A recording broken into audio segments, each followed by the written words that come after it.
विमल पोलो जोबा केसरी, हर पल मनाओ केसरी त्योहार। सतीश जी आपसे शुरू कर रहा हूं। सतीश जी, सुप्रीम कोर्ट ने भी कह दिया ना अब तो इस याचिका पे कि एक पक्ष को टारगेट किया जा रहा है, भड़काऊ बयान एक पक्ष देता है, ये तो गलत कर रहे हैं आप। सबके नाम लिखकर लाइए, हम सबको डांटेंगे, सब पर कानून बनाएंगे। सतीश जी, सुप्रीम कोर्ट पर आप जब टिप्पणी करने कहते हैं तो मैं थर थर कांपता हूं मानव जी। अब जब उन्होंने कह ही दिया है, न्याय का मंगा ही लिया है, तो इस पर हम कैसे टिप्पणी कर सकते हैं? अब सुप्रीम कोर्ट पर तो टिप्पणी कौन कर सकता है या उसके फैसले को कौन बदल सकता है? वो तो संसद बदल सकता है, बदला भी है कई बार। तो मैं इसमें नहीं जाना चाहूंगा मैं, लेकिन इतना जरूर कहूंगा कि बहुत ज्यादा हेट स्पीच, हेट होता है तो उससे देश पर खतरा होता है, देश खतरे में जाता है, किसी को लगे या ना लगे, लेकिन वो खतरा बढ़ता है, पहली बात। और आप हमें तंज में कहिएगा तो मैं तो कहूंगा कि मोहन भागवत जी का आप जिक्र कर रहे थे, उन्होंने भी एक हेट स्पीच दिया है। और हेट स्पीच क्या दिया है ये तंज में कि बीजेपी जो है वो आरएसएस की वजह से है, बीजेपी जो है वो आरएसएस की वजह से है, और बीजेपी की कोई गलतियां जो होती है वो आरएसएस पर छींटे भी पड़ती है। तो हो सकता है ये भी किसी को बहुत हेट स्पीच लगे कि आरएसएस प्रमुख तो ये जता रहे हैं कि भाई जो है सो वही है, भले वो संवैधानिक पद पे नहीं है, भले ही वो बड़े देश के सबसे दुनिया के बड़े एनजीओ हो, भले उनका हिसाब किताब कुछ ना हो।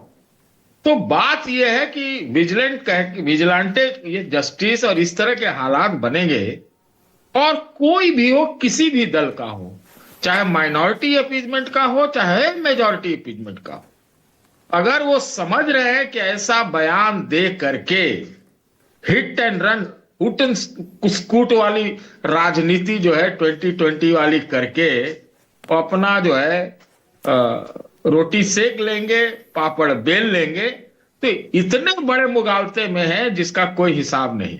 आप इस चीज को समझ लें, मैं दोनों तरफ की बात कर रहा हूं। हाँ अब आए ना, अब आए आप। मैं सुप्रीम कोर्ट के सतीश जी, सुप्रीम कोर्ट की कल की टिप्पणियों पर जब मैंने आपसे रिएक्शन मांगा, मैंने ये नहीं कहा था आप सुप्रीम कोर्ट पर टिप्पणी करिए, लेकिन सुप्रीम कोर्ट जब ये कह रहा है कि दोनों पक्ष करते हैं हेट स्पीच, भड़काऊ बयानबाजी, और सिब्बल साहब एक ही पक्ष के उदाहरण लेकर आ गए, तो क्या गलत कहा सुप्रीम कोर्ट ने, बताइए। देखिए, जो भी करता हो, मैं इसमें थोड़ा सा आपको बहुत ही शाकाहारी जवाब दे रहा हूं, जो भी करता है उसके खिलाफ ये बात होनी चाहिए। लेकिन मैंने एक प्रवृत्ति जरूर देखा है कि हाल के दिनों में जब मोहन भागवत जी कहते हैं हिंदू राष्ट्र तो है ही, हाँ, सही में हिंदू राष्ट्र इन प्रैक्टिस चालू हो चुका है। तो जो लोग पहले चुप भी रहते थे, जिसको थोड़ा बहुत हेट स्पीच माना भी जाता था, वो तो अब संवैधानिक शब्द माना जाएगा। तो हाल के वर्षों में हमने देखा है कि जो ऐसे लोग हैं वो कुछ भी बोलते हैं, ज्यादा बोलने लगे हैं।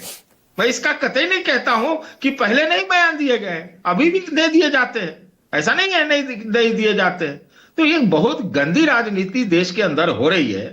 अब आप बार बार हिंदू हिंदू करेंगे तो लोग, दूसरा वाला सोचता है कि भैया तो मुसलमान का, हम भी मुसलमान करें, तो ऐसी प्रतिस्पर्धा करें, ऐसी राजनीति कॉम्पिटिटिव कम्युनलिज्म और अपीजमेंट करेंगे तो देश का बंटा धार होना बिल्कुल बिल्कुल नहीं, 1000% तय। सतीश जी, आप कह रहे हैं अगर बीजेपी हिंदू हिंदू करेगी तो दूसरे वाले मुस्लिम मुस्लिम करेंगे। बीजेपी तो कहती है ये लोग मुस्लिम मुस्लिम करते हैं इसलिए हम हिंदू हिंदू करते हैं।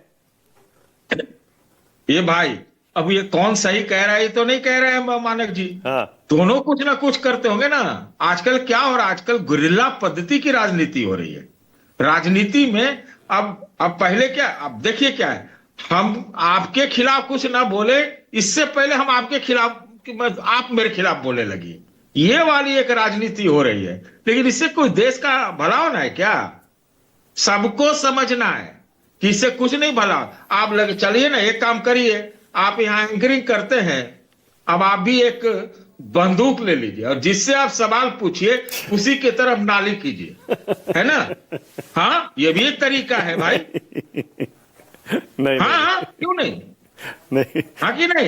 ये माथा पर हाथ रख रहे हमारे मित्र शांतनु गुप्ता जी, काहेला हाथ आप रख रहे? देखिए, अब ये कुछ बयान दे दें आज, यही से इन्हीं को वायरल हम लोग बना देंगे। अच्छा एक सेकंड जरा शीतल जी को पहले लाइए अभी